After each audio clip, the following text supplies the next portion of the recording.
basicamente, você pode até pensar que isso aqui seria um metal invertido, né? Porque no metal que você tem são íons positivos e você tem né, um fluido eletrônico no meio. Aqui você tem íons negativos e prótons, né, positivos fluindo no meio, né? Agora, né, qual que seria o interesse nessas fases, né? Bom, primeiramente, como envolve água, né, tem um interesse puramente científico, né? Agora, existem grandes evidências que essas fases existem no universo, especificamente no nosso, né, o sistema solar, nesses dois planetas, Netuno e Urano, né, que são chamados de gigantes de gelo, tá? Elas, né, têm órbitas mais para fora e na formação desses planetas tem grandes quantidades de água, né, amônia né, coisas afins congelado, né? Então aqui tem, né, uma imagenzinha assim de cebola, né?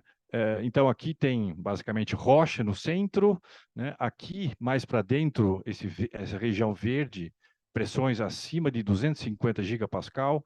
Você tem uma fase FCC superiônica, aquela que, né, o pessoal detectou, né? Aqui um pouco mais para cima tem também uma fase BCC, né? Então, no interior você teria essas fases superiônicas, né? Onde corrente de prótons pode contribuir para, né, correnteza elétrica no meio. Agora, né, o que tem de interessante nesses planetas é que elas têm campos magnéticos muito estranhos, né? Primeiro, né, aqui tem essas duas imagens aqui, né? Um é que o eixo magnético, por exemplo, aqui está o eixo magnético de Urano, está muito longe do eixo de rotação, né? Isso é incomum. E, além disso, se você for ver, o centro do dipolo não está no centro, né? Tá deslocado, né? E Netuno tem coisas semelhantes. Então, é bastante diferente, né, daquilo que você vê em outros planetas, como, por exemplo, a Terra, né? E o pessoal já está pensando sobre, né, possíveis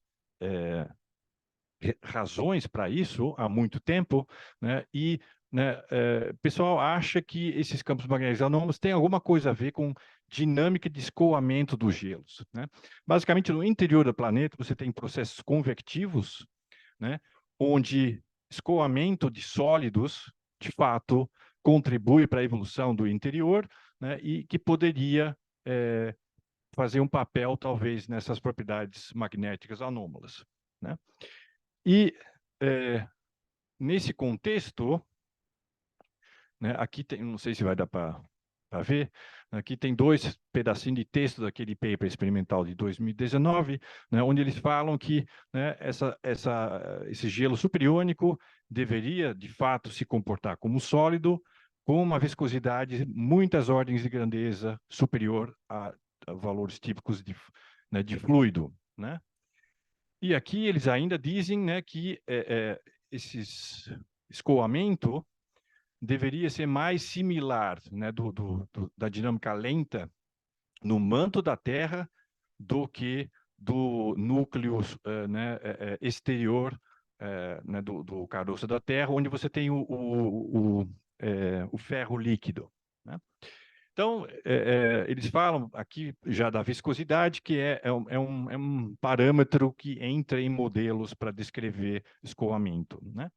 Então, podemos tentar ver quais são as ordens de grandeza disso, né?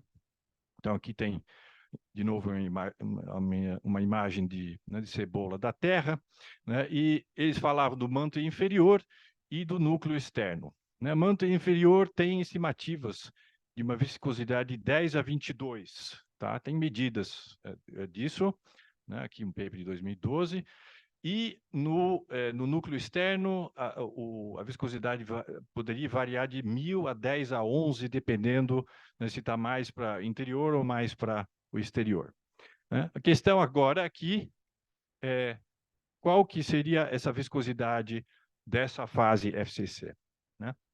Então, eles acham que ou o que o pessoal achava que seria mais ou menos de acordo com o que é o manto interior, né? Bom, então, né, aqui a gente vai estar interessado em avaliar essas propriedades mecânicas, especificamente propriedades de escoamento, né? Então, propriedades mecânicas. Agora, como é que você vai investigar isso, né? Basicamente, é impossível fazer experimentos porque você precisa ter o negócio a 350 gigapascal de pressão e temperaturas de 3, 4 mil Kelvin, né? Então, simplesmente é impossível fazer um experimento no laboratório, né? Então, nesse sentido, só vai sobrar essencialmente modelagem atomística, né? Mas ali, né, quando você faz modelagem atomística, você precisa, pelo menos, né, o ingrediente fundamental é descrever as interações dentro do seu sistema, né? Bom, aí sempre tem DFT, né? O pessoal também tem, às vezes, modelos semi-empíricos. Nesse caso, realmente, modelos semi-empíricos não tem, né? Então, de primeira mão, tem só DFT, né? O que a gente vai mostrar depois é que, né, uma tendência atual é utilizar redes neurais para representar resultados DFT para poder chegar em simulações mais longas e em sistemas maiores, né? Então, estamos interessados em propriedades mecânicas e a gente vai focar em duas propriedades diferentes, né? A primeira é o que é chamado resistência ideal, tá? Que é um conceito idealizado. Você tem um cristal perfeito, né? Sem nenhum defeito, e você começa a deformar esse cristal até romper, né? Então, aqui tem uma imagem de um cristal FCC, aqui é a direção 111, né? Basicamente, você vai começar a aplicar um cisalhamento e, obviamente, alguma hora o sistema vai romper, né? Então, essa é uma grandeza idealizada, mas, mesmo assim, os resultados disso têm correlação com o comportamento real, como eu vou mostrar daqui a pouco. E o segundo, que já é mais na linha daquilo que a gente quer abordar, né, calcular viscosidade e escoamento plástico, que seria através do mecanismo de movimento de um defeito, né? Então, esse defeito é chamado de discordância, eu vou falar mais sobre isso depois, né? E é um mecanismo através do qual por exemplo, um pedaço do cristal consegue deslizar sobre o outro, né? E aí você basicamente vai ter cisalhamento, né? Então, são esses dois que a gente quer abordar. Então, vamos primeiro à resistência ideal, só, né, a ideia do conceito. Aqui, vamos supor, tem um sólido aqui, perfeito, né, sem nenhum defeito, né, e não tem nenhuma tensão, isso quer dizer que, né, não tem nenhuma deformação, também não vai ter nenhuma tensão no sistema, né? Em seguida, se eu pegar uma tensão pequena, né, eu vou ter uma resposta elástica linear. Isso quer dizer que você impõe uma certa deformação, por exemplo, vai ter uma resposta na forma da tensão, só que se você remover a tensão externa, o sistema volta ao que era. Em seguida, você vai para uma tensão maior, né? A resposta pode continuar sendo elástica, mas não linear, né? A curva vai curvar aqui, né? Nessa situação ainda, se você remover a tensão, o sistema vai voltar. Mas, obviamente, você não vai conseguir fazer isso por infinito, né? Vai chegar uma hora que você chega na limite de resistência e, basicamente, vai ter uma ruptura, né? A formação de uma falha no sistema, né? Então, né? O que a gente fez inicialmente é tentar calcular essa resistência ideal para diferentes fases, tá? Então, tem uma fase BCC, e uma fase FCC, que é esse aqui, o que é chamado gelo 18, né? A fase BCC tem uma fase que é isolante, né? Basicamente, né, aqui de novo tem essas imagens aqui, os vermelhos são os prótons, os oxigênios, e os brancos são os prótons. Isso aqui basicamente é uma sobreposição de muitos snapshots diferentes, tá? Não é uma partícula, basicamente é uma sobreposição. Então dá para ver que os prótons aqui estão localizados, né? Isso aqui é 1000 Kelvin e aqui uma temperatura mais alta que, essencialmente, os prótons agora vão começar a difundir, né? Isso você consegue ver, por exemplo, aqui, né, é o desvio quadrático médio em função do tempo, né? A temperatura mais alta, que é esse daqui, para esse sistema, você vê que cresce linearmente, que tem difusão, e nos outros três, a temperatura mais baixa, essencialmente, você tem o isolante sentido dos prótons ficarem localizados. Essa fase FCC, para todas as temperaturas né, consideradas, é um condutor, porque em todos os casos os prótons basicamente podem difundir de acordo, né, tem difusão browniana, basicamente. Bom, então, né, o que a gente fez aqui, né, a gente está fazendo modelagem computacional atomística, né, e como a gente está tratando um sistema sem defeitos, a gente pode pegar um sistema relativamente pequeno e usar DFT, né?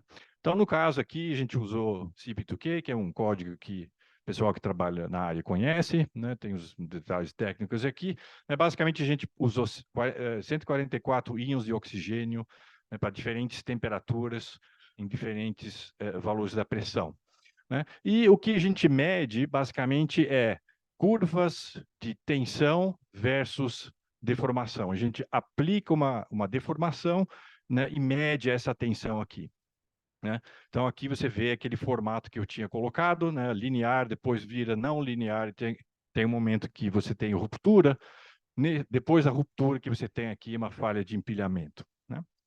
Bom, fizemos a mesma coisa também para a fase BCC, tá? A gente pegou, né, tanto a fase superíônica como também isolante. Esse isolante é conhecido como gelo 10, né? Então, aqui você vê que o sistema, a ruptura do sistema ocorre de uma outra forma, que é um outro tipo o BCC de uma forma diferente, né? Bom, então, né, os parâmetros de interesse para quantificar o que a gente tem aqui, né, seria, né, olhando essa curva aqui, basicamente são três parâmetros, tá? Primeiro, se você for ver a tangente à curva de tensão versus deformação para baixas deformações, tá? Isso vai te dar um modo de cisalhamento, né? Modo elástico, basicamente, né? Quando você chega no topo, tá? Eu tenho um valor da tensão máxima que o sistema conseguiu suportar, né? E de acordo com isso também eu tenho né, um cisalhamento máximo, tá? Então esses são os parâmetros que você obtém, né? Em princípio, os valores por si só não dizem muita coisa, mas, né, como eu falei, é um conceito idealizado, mas tem implicações para, vamos dizer, comportamento real, né? Então, nesse gráfico aqui, tá, o que é plotado seria esse stress máximo que o sistema suporta, dividido pelo modo de cisalhamento, e aqui você tem a deformação máxima que o sistema consegue suportar, tá? Primeiro, né, os símbolos pretos, tá, são valores compilados da literatura, né? E você pode ver que, basicamente, todos eles estão mais ou menos numa mesma tendência. Essa linha tracejada aqui é o que é conhecido de modo de Frankel modificado, que seria um modelo semi-universal, digamos, no caso, né? E, né, o que chama atenção aqui que diferentes tipos de ligação química ficam em lugares diferentes nesse gráfico, né? Aqui em cima você tem ligações direcionais, ligações covalentes, né? E são materiais que são, vamos dizer, difíceis de serem quebradas dessa maneira, né? Agora, na medida que você vai mais para baixo, começa a ter os metais, aqui você começa a ter ligações que são mais isotrópicas, né? Inclusive tem aqui hélio 4, né, que essencialmente é um material extremamente maleável, né? São interações de dispersão, né? Então, realmente os materiais com, né, interações mais isotrópicas ficam mais para baixo. E o que fica aqui é extremamente maleável e o que está aqui é difícil de deformar, né? Então, se a gente for ver os nossos resultados aqui, né, aqui estão esses dois aqui, são o gelo 10, que é o gelo isolante, né? o BCC supriônico já está aqui para baixo, né? E todos os FCC estão bem nessa região de materiais muito maleáveis, né? Então, isso sugere que essa fase superiônica do gelo é bastante maleável, né? Agora, como eu falei, é um conceito idealizado, né? Isso não pode ser interpretado diretamente como, né, uma facilidade para escoar, então a gente precisa olhar para outra coisa, que é essa segunda parte aqui, né, que é viscosidade de escoamento, né, que ocorre através de discordâncias, né? Então, só para resumir rapidamente, né, é, é um mecanismo fundamental de deformação plástica em cristais, né, que é o tal do movimento de discordâncias, né? Então, aqui você tem uma sequência de imagens de um cristal, né, cúbico simples, né? Eu vou partir do cristal perfeito inicial e o meu estado final é que o lado, né, a parte de cima deslocou, né, sobre o lado de baixo, né? Certamente, se você quiser fazer isso de maneira homogênea, ou seja, quebrar todas as ligações de uma vez e rigidamente, né, deslocar, é um processo extremamente caro, né, e não ocorre. Então, o processo que de fato ocorre é o que é chamado movimento das discordâncias, onde esse deslocamento é introduzido passo por passo, né? Então, aqui, o lado de cima pegou um pouquinho para a direita, né? Como está aqui, então você vê que essa parte agora deslocou, né? Mas o resto ainda fica ligado. E depois você pega isso e propaga, e quando você chega do outro lado, você, né, o efeito líquido é que você, né, deslocou e produziu o cisalhamento. Esse que é o mecanismo, né? Agora, na nossa coisa, será que a gente consegue fazer a mesma coisa com DFT, do jeito que a gente fez agora, né, para a resistência ideal, né? A resposta é basicamente impossível, porque para você modelar defeito desse tipo, né, você precisa de sistemas muito grandes, tá? Tipo da ordem, pelo menos 10 mil, mas geralmente, né, 100 mil ou 1 milhão, até mais, que o pessoal usa, e basicamente não dá para fazer, né? Então, né, o que a gente fez? Não dá para fazer com DFT, né? Então, o que a gente fez, que é uma tendência, né, tem muita gente fazendo isso hoje em dia, né, usando o modelo de interação interatômica baseado em redes neurais, né? E o que a gente usou aqui é essa metodologia que foi introduzida em 2018, que chama-se DeepMD Kit, né, que é uma maneira de você criar uma base de dados de configurações DFT e você ajustar uma rede neural para reproduzir esses dados para você depois usar em simulações de grande escala, né? Então, essencialmente, né, isso aqui é uma figura que vem desse paper, né? Tudo começa com como é que você vai gerar os dados, né, com simulações DFT, né? Depois você passa esses dados para uma fase de treinamento, né? Inclusive usa TensorFlow e tudo mais, altamente otimizado, usa GPUs e, né, tudo que tem de melhor na computação de hoje, né? E o resultado é um modelo que você consegue usar em simulações de grande escala, usando códigos de dinâmica molecular, né? E, né, o que a gente fez, né, obviamente, isso aqui é um ponto-chave, né? Você precisa, obviamente, produzir dados que são relevantes, né? Então, a gente colocou na base de dados, né, diferentes configurações do gelo 18, que é aquela FCC, BCC isolante e também BCC superiônico, em diferentes estados de deformação, né? Então, por exemplo, cristal perfeito, aqui é um estado intermediário e aqui é depois de romper, né? Então, em vários estágios diferentes ao longo do processo de deformação, a gente pegou vários snapshots e a gente incluiu isso na base de dados, né? Tá. Então, com isso, né, a gente verificou tudo, tem, né, dados para quantificar concordância entre o modelo e os dados, né? E aí, né, o que a gente pegou o modelo e aqui a gente pegou uma célula que tem mais que 240 mil átomos, no caso, né? Veja que na célula do cristal perfeito era da ordem de 200, né? E aqui tem uma célula, né, tudo verdinho, quer dizer que é FCC, né? E aqui no meio tem uma discordância. Ela não é exatamente uma linha, mas é o tipo de estrutura que a discordância tem nessa estrutura cristalina. Então, pressão a 300 gigapascal, temperatura 3.000 Kelvin, e aí a gente começa a aplicar uma tensão de cisalhamento no sistema, né? E com isso, né, aqui tem uma animação, você vai ver que primeiro vai equilibrar um pouquinho, e depois essa discordância vai começar a andar para a direita, e com isso você começa a deformar o cristal, né? Então, o que a gente tira dessa simulação, né,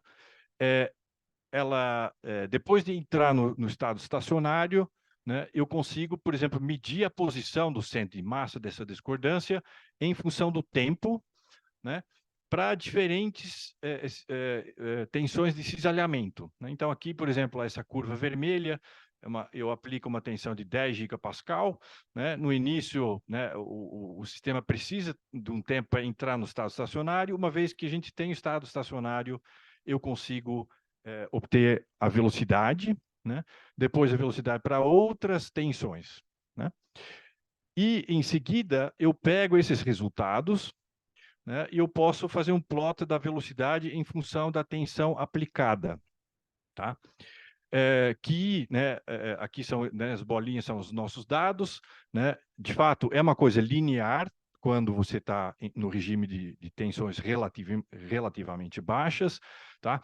Tem modelos para você calcular a viscosidade efetiva, né, através de movimento de discordância, né? Não vou entrar em detalhes aqui, mas o número que a gente obtém é da ordem de 10 a 10 pascal segundo, né? Então, uma resistência muito mais baixa do que esperado, né? Bom, só para ter uma ideia, né, o que significa isso? 10 a 10 pascal segundo, né, que é apenas um número, né? Se você for olhar viscosidade em vidros, né, aqui tem um plot da log da viscosidade em função da temperatura, né? Tem aqui o caso de sílica, tá? E para temperaturas, né, não muito baixas, você já chega em viscosidades da ordem de 10 a 12. Então, embora seja, vamos dizer, a viscosidade é da ordem de um sistema na fase vítrea, né, que em escalas de laboratório é alto, né, mas certamente escalas de tempo planetárias, isso não é nada, né? Então, realmente, é baixo, né? Então, né, voltando para essa slide aqui, né, o pessoal estava cogitando que a viscosidade deveria ser da ordem de 10 a 22, né? Mas, na verdade, né, o que a gente encontrou aqui, né, é bem mais baixo, 10 a 10, né? E isso vai mudar de maneira fundamental, né, os resultados né, de modelos que tentam descrever a dinâmica interna dessas camadas de gelo, né? Então, né, até que ponto esses campos magnéticos anômalos e essa fluidez, né, alta dessa fase podem ter alguma conexão, né? Bom, só para, né, esse trabalho basicamente foi feito pelo Felipe, né, que está no IFT hoje, e com a Jéssica, que está aqui, né, que está com o Caetano, e saiu no ano passado isso. Bom, então, né, uma outra coisa interessante nessas fases, né, são transições de fase nesse sistema, né? E diagrama de fase dessas formas ainda é incerto, né, tem indicações indiretas, né? Então aqui tem, né, um diagrama de fase, aqui temperatura, pressão, né? Aqui essa região aqui é o gelo 10, que é aquele BCC isolante. Aqui teria o gelo 18, né? E aqui tem o fluido superiônico, né? Então, você teria uma imagem do tipo um líquido superiônico, onde basicamente tudo é líquido, não apenas o subsistema protônico, mas também o subsistema de oxigênios, né? Aqui o gelo 18, que é o FCC, né? Os oxigênios ocupam uma rede e os prótons fluem, e essa fase 10, né, é um BCC, onde os prótons também estão localizados, né? Então, a gente Primeiro, a gente olhou uma transição de fase de fusão, né? Então, a ideia seria avaliar as condições nas quais esse gelo 18, né, essa fase aqui, derrete para ir para a fase líquida superiônica, né? Então, o que a gente fez aqui, né, para determinar as condições termodinâmicas do ponto de fusão, né, calcular a energia livre de Gibbs em pressão 340 gigapascal e calcular essa grandeza em função da temperatura, né? Então, os resultados estão aqui, né? A curva azul são os resultados do sólido e a curva vermelha são os resultados para o líquido, né? Uma coisa que chama a atenção, mas eu vou falar mais sobre isso, é o fato das curvas terem derivadas quase iguais, né? Aqui, se você faz o zoom, dá para estimar a temperatura de fusão, no caso, é 6.340, né? Se eu colocar esse ponto na curva estimada, né? É, o nosso ponto está aqui, né? Então é uma coisa que é consistente. Até é interessante porque eu não coloquei nenhuma configuração do líquido na minha base de dados do modelo de rede neural, né? Bom, voltando então, né? Né, as derivadas são muito próximas, né? Isso quer dizer, né, basicamente, o calor latente dessa transição é muito baixo, né? Se você calcular, a gente consegue calcular a entropia agora, né, através da derivada da energia livre de Gibbs em relação à temperatura dessa curva azul, né? Aí você tem essa curva aqui, né? Aqui é do sólido e aqui é do líquido. Se você for ver na temperatura de fusão, a diferença entre os dois é da ordem de 0,93 kb por unidade de H2O, tá? E isso é bastante baixo, né? Se você for ver que em termos absolutos, né, a entropia por molécula é da ordem de 22,5, né? Então, a questão é por que é tão semelhante, né? Da onde que vem isso? Bom, primeiro, né, o que a gente fez foi analisar funções de correlação de pares, né? Por exemplo, do HH, né? Então, aqui tem duas curvas, né? Tem o azul e tem essa amarela aqui tracejada, né? O azul é o líquido e a curva tracejada é o sólido, e dá para ver que a estrutura do líquido HH, pelo menos, é muito semelhante, tá? Ou seja, o líquido protônico, nos dois casos, basicamente, tem a mesma estrutura, tá? E também a coeficiente de fusão também, estou mostrando aqui. Tá? Outra coisa que eu, né, não coloquei aqui, também tem a função de correlação de pares OH, né? Também os dois são muito próximos, né? Então, isso implica, ou sugere, que essa diferença pequena que existe é devido aos oxigênios, onde tem a diferença, né? Então, aqui é também a função de correlação de pares dos dois casos, né? Dá para ver que os picos dos oxigênios são um pouco mais estreitas e um pouco mais altas, mas assim não é assim um efeito tão grande quanto você normalmente vê uma diferença de sólido para líquido, né? Então, sugere que, né, tem grandes amplitudes de oscilação do oxigênio, no caso, no ponto de fusão, tá? Essas curvas foram medidas no ponto de fusão. Bom, tem um critério empírico de Lindemann, tá? É um critério de 1910, né?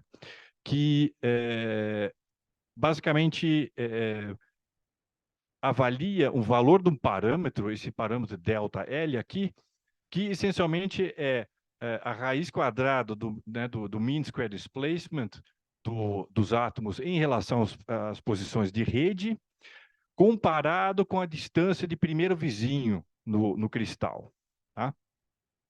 E tem, assim, né, uma coleção de dados muito grande para diferentes sólidos, tá? Onde, né, se você calcula o valor que aparece no ponto de fusão, esse ΔL varia entre 7% e 13,9%, né?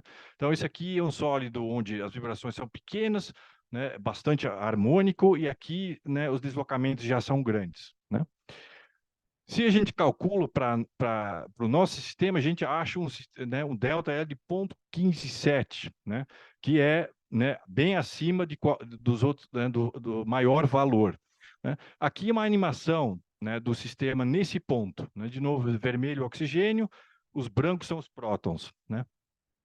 O vermelho, de fato, é cristalino, mas dá para ver que, né, tem bastante desordem aqui, né? Às vezes, se você olhar um snapshot, às vezes até parece difícil de você reconhecer uma estrutura cristalina no caso, né? Então, realmente é um sólido altamente anarmônico no caso. As vibrações são muito altas, tá? E, bom, esse aqui saiu também esse ano, que quem fez foi o Vitor, que defendeu a sua tese na semana passada, né? Então, essa é a transição de fase de fusão, né? E o outro é uma coisa mais recente que a gente está olhando, né? São transições de fase sólido-sólido, né? Mais precisamente entre o gelo 10, que é aquela fase BCC isolante, e o gelo 18, que é a fase FCC superiônica, né? Então, o que a gente começou a fazer são processos né, de resfriamento a partir do gelo 18, né, resfria, e depois você volta para aquecer. E aí, aqui é um gráfico que mostra a evolução da energia por unidade, por molécula, ao longo do processo em função da temperatura. Então, aqui a gente começou em temperatura mais alta, né, onde a fase é 18, né, FCC, né, a curva azul tem o resfriamento aqui, né, uma queda abrupta, né, é, onde ele vai para o gelo 10, né, depois continua resfriando e depois você volta e o sistema volta de novo para o gelo 18, né? E, né, aqui tem uma animação que mostra o que acontece ao longo desse processo, que é uma coisa, né, interessante até, no sentido de você considerar, né, a fase superiônica como né, duas coisas simultaneamente. Tem um líquido e tem um sólido, né? Você vê que, né, inicialmente, na fase inicial, os brancos, né, os prótons, fluem pelo sistema. Agora, depois da transição, eles ficam totalmente localizados, né? Então, aqui, né, tem uma animação onde eu ploto os dois de maneira separada. Do lado esquerdo é o oxigênio, do lado são os prótons, né, via de FCC, ele vai para azul quando é BCC, né? E você vê que, né, claramente tem ordenamento agora cristalino aqui. Então, é uma transição de fase que mistura duas coisas. Uma seria uma transição de fase tipo martensítica, onde, né, é uma transição de fase que não requer difusão, né? Os átomos se deslocam só um pouquinho, inclusive todos os vizinhos de todos os átomos são os mesmos, né? E o outro, onde você vai de um sistema vamos dizer, desordenado para um sistema ordenado, que é o tipo de transição de fase de cristalização, né? Que é, em princípio, difusiva, né? Então, é uma transição que, ao mesmo tempo, é martensítica e difusiva ao mesmo tempo, que é uma coisa, pelo menos, curiosa, né? E, ao que tudo indica, as duas coisas são realmente simultâneas, tá? Bem, eu já estou chegando da hora aqui, né? Obviamente tem questões em aberto aqui nessa transição, né? Primeiro a termodinâmica, né? A gente está calculando agora as linhas de coexistência para poder ver se aquele diagrama de fase não tem apenas um ponto, né? Mas tem as linhas de coexistência para a gente conseguir traçar, né? E também é a questão da cinética, inclusive, né, a questão de estabilidade de fônons e também estabilidade de constantes elásticas, tá? Bom, já falei bastante, então eu vou parar por aqui, né?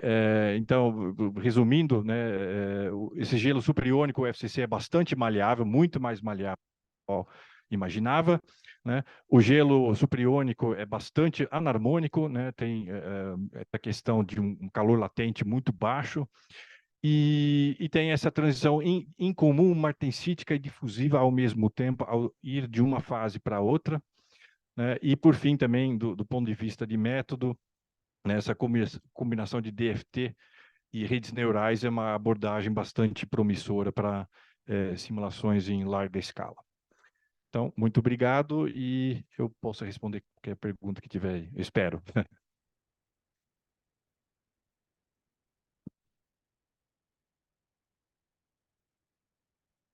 sessão está aberta para perguntas?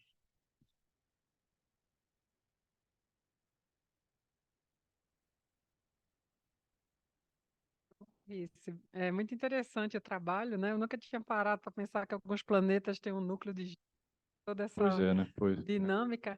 Mas assim, o que eu fiquei curiosa é que quando você mostra que nessa transição de fase você tem a mudança estrutural e basicamente na parte dos prótons eles localizam, Uhum. por que que você não viu nenhuma diferença nas funções de distribuição?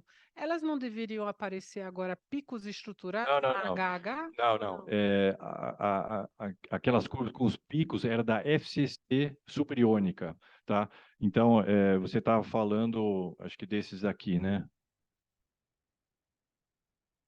Esses daqui. Não, isso é uma comparação entre o líquido superiônico e o FCC superiônico, ou seja, nos dois casos, os prótons representam fluido. Na transição de fase, aquela que tem prótons localizados, onde você vai ter picos, é a BCC isolante, tá? Aí você vê, sim.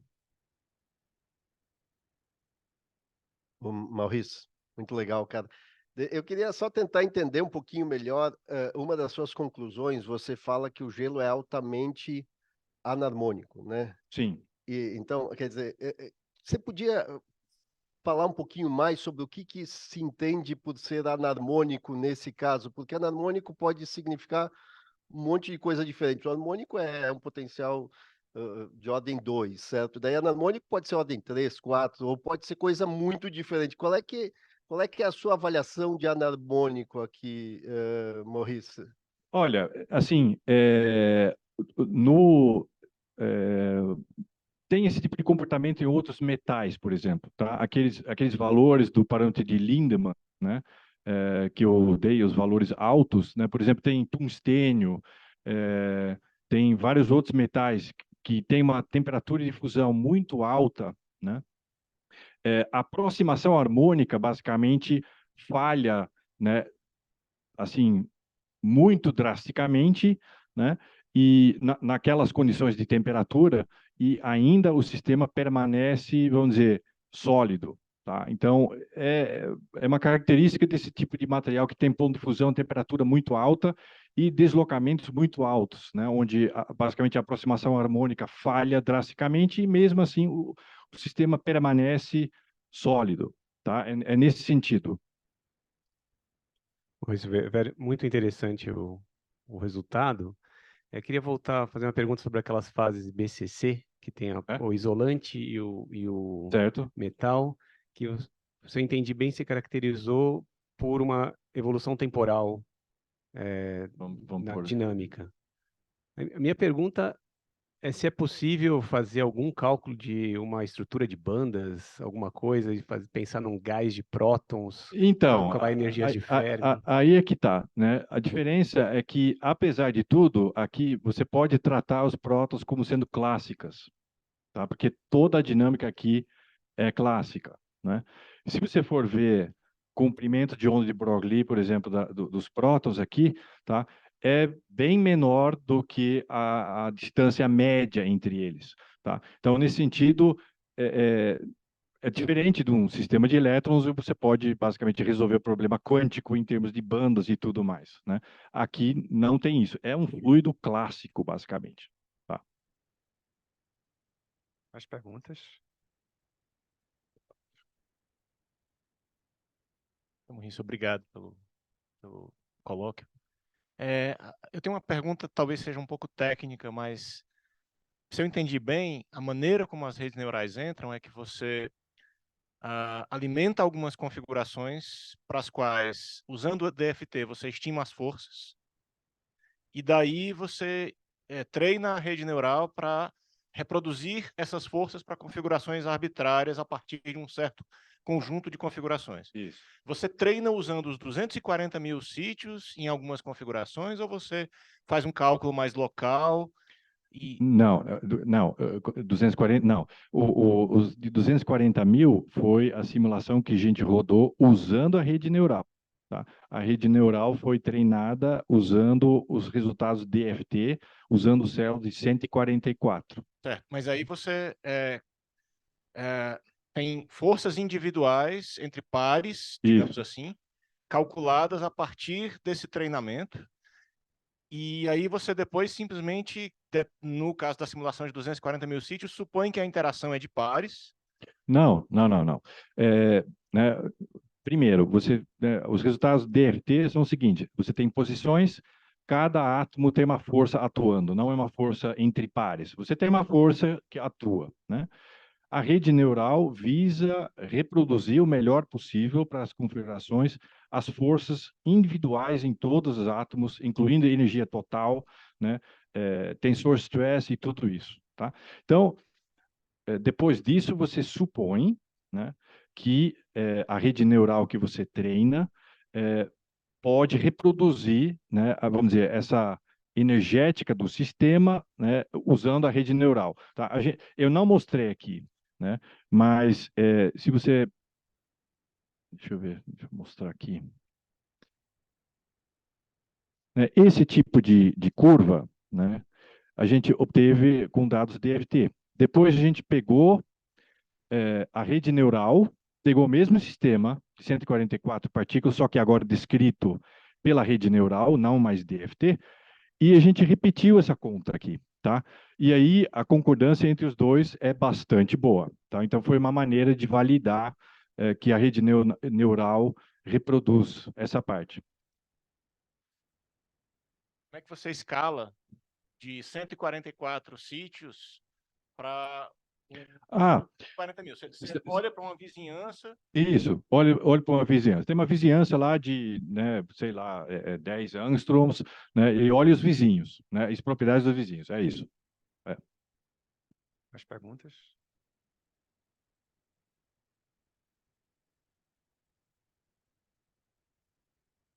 Eu não consegui. Bom, primeiro, muito bom o colóquio, gostei muito, muito interessante essa água. Já sabia desse diagrama de fases complicado. Apesar de não ter dados, ter algum dado experimental, quer dizer, eu entendi que sim, que há dados experimentais. Eu entendi que tem uma faixinha lá abaixo de 1000 bar e menos de 2000 Kelvin, que é acessível ao experimento. Acho que entendi que tem dados que vêm de lá. Sim. Que cara tem esses experimentos, né? Que tamanho tem as células, como é que é? E a outra pergunta é, os elétrons sumiram porque eles estão todos em volta dos oxigênios lá, quietinhos, e são Dirac-Hartree-Fock normal, ou tem algum truque naqueles elétrons que estão lá no oxigênio? Olha, a gente...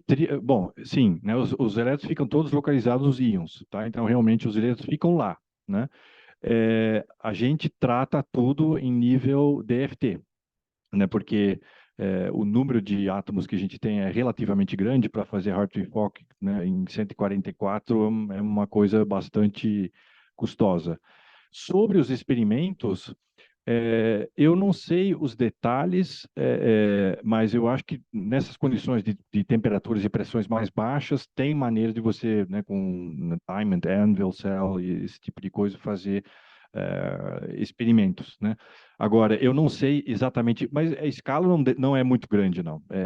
Sei lá, centímetros, né, de uma amostra. Eu sei que a amostra que foi usada nesses experimentos de raio-x, né, junto com ondas de choque, foi um cubinho de 1,5 centímetros, né, para fazer o experimento, né?